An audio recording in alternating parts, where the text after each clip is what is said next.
Olá, como vai? Essa é a nossa segunda aula de Sociologia.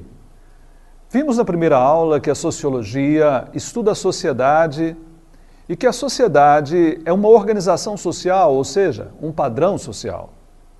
Vamos tratar nesta segunda aula do primeiro padrão social existente em todas as formas de organização social. Vamos tratar da estrutura social. O que é a estrutura social?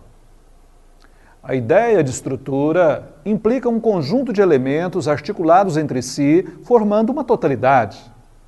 No caso, a estrutura social consiste em um conjunto interrelacionado de posições dentro da organização social.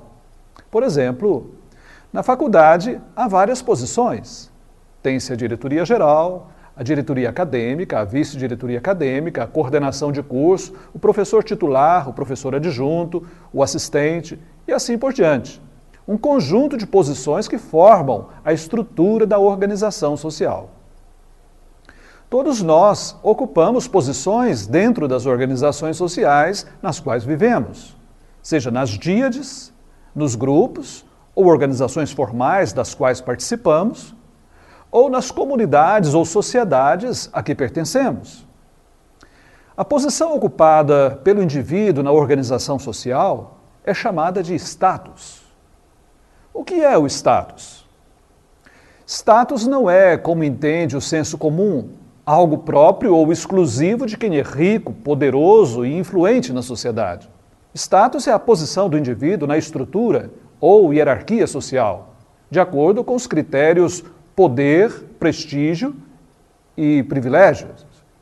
O poder, segundo Max Weber, é a possibilidade de um ator fazer valer sua vontade, mesmo contra a resistência dos outros. Os privilégios referem-se aos benefícios ou oportunidades oferecidas a quem ocupa determinada posição. O prestígio tem a ver com a honra ou importância que se atribui às posições ou status da hierarquia social. Deste modo, para a sociologia, não é só rico e poderoso que possui status, mas todas as pessoas, porque todas as pessoas ocupam uma determinada posição na sociedade. Uma posição que tem mais ou menos poder, privilégio ou prestígio. Os status podem ser atribuídos ou adquiridos. O status atribuído é aquela posição ocupada involuntariamente pela pessoa. Por exemplo, a posição de homem ou mulher, branco ou negro, jovem ou velho. Essas posições são ocupadas pelo indivíduo independentemente de sua escolha, de sua opção. Portanto, lhes são atribuídas. O status adquirido é aquela posição ocupada em razão de uma opção da pessoa. Por exemplo, ser enfermeiro, pedreiro, católico, evangélico, operário ou chefe. São posições sociais conquistadas pelo indivíduo a partir do seu empenho pessoal, a partir da sua opção. Por isso, é um status adquirido. Ressalta-se que os status atribuídos às vezes impedem a pessoa de conquistar outros status. Por exemplo, há certas profissões em nossa sociedade que não são facilmente acessadas por pessoas pobres, negras, indígenas, jovens ou já com certa idade. A cada status corresponde um papel social, isto é, um conjunto de normas que definem direitos e deveres de quem ocupa aquela determinada posição. Noutras palavras, papel social é um conjunto de expectativas de comportamento vinculadas a um determinado status. Assim, quando nos encontramos com alguém, sabemos o que esperar daquela pessoa pelas posições que ela ocupa, e ela sabe o que esperar de nós com base nas posições que ocupamos. Bem, não raro, as pessoas se veem em conflito de papéis que pode ser de 4 tipos. Conflito intraemissor, interemissor, interpapéis ou conflito pessoa-papel.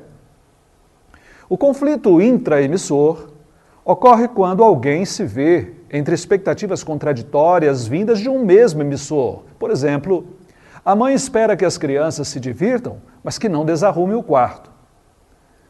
O conflito interemissor ocorre quando alguém se vê entre expectativas contraditórias geradas por emissores diferentes. Por exemplo, o adolescente que se vê entre a expectativa do pai, que ele disse para não levar desaforo para casa, e a expectativa da mãe, que ele disse para não se meter em brigas na rua.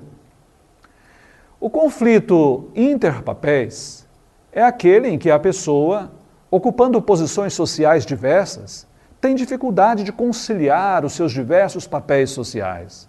Por exemplo, mãe de família, operária e estudante. Não raro, acaba sacrificando um daqueles papéis. O conflito pessoa-papel refere-se àquela situação em que a pessoa tem dificuldade de se adaptar às exigências do papel social. Por exemplo, o sujeito que se casa, mas não consegue assumir as responsabilidades e o comportamento de homem casado conforme as regras da nossa cultura. As diversas posições de status que o indivíduo ocupa na estrutura social formam sua identidade, ou seja, uma qualidade que diz quem a pessoa é. A identidade situa a pessoa em relação às outras. É o seu endereço social na estrutura social. Por exemplo, homem, branco, 50 anos, professor, católico, marido, pai. As posições sociais, ocupadas pelo indivíduo na estrutura social, dão-lhe papéis sociais, dão-lhe poder, prestígio, privilégios, identidade e também perspectiva. O que é perspectiva? Uma perspectiva é uma visão, ou seja, a forma como a pessoa define o mundo ou a realidade. Por exemplo, ricos e pobres têm visões de mundo ou perspectivas diferentes, porque são socializados em ambientes com crenças, valores e normas diferentes. Ou seja, cada pessoa vê o mundo de onde os seus pés pisam. Isto é, vê a realidade do seu ponto de vista pessoal. Então, percebe-se como a estrutura social influencia a nossa vida? Percebe-se como podemos compreender melhor o ser humano a partir da compreensão do conceito de estrutura social? Bem, por hoje é só. Até a próxima aula.